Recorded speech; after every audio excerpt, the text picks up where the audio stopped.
A Minnesota state senator says officials are asking doctors to fill out death certificates with diagnosis of COVID-19, whether the person died of it or not. Valley News Team's Callie Hubbard talked to the lawmaker today, who says fear may be coming into play. Minnesota Senator and Dr. Scott Jensen says he received a 7-page document from the Minnesota Department of Health on how doctors should go about filling out a cause of death certificate. The letter from the Minnesota Department of Health gives advice to physicians, physician assistants, and others who certify deaths. The doctor says the letter takes you to a CDC website that has recommendations on how to include COVID-19 as a diagnosis for someone who was never tested for COVID-19. Say I have a nursing home patient who's frail and 88 years old and comes down with a cough and a fever, and after 3 days ends up passing away from pneumonia. I'm not going to put influenza on that death certificate.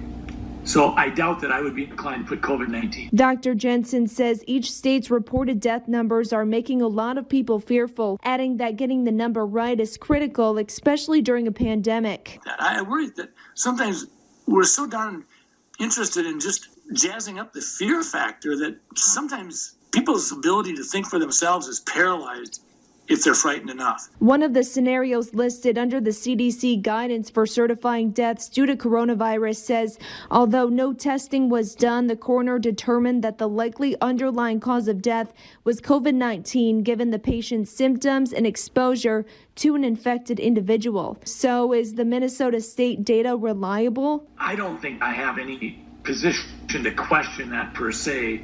I know that I have talked with nursing staff who have been involved with people who have passed away that had either living wills or were on hospice care.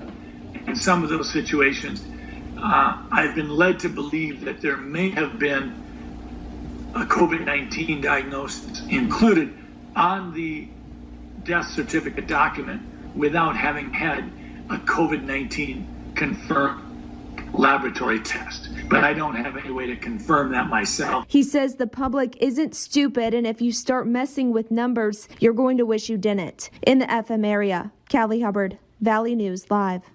To stay up to date on those latest numbers yourself, download our Valley News Live app.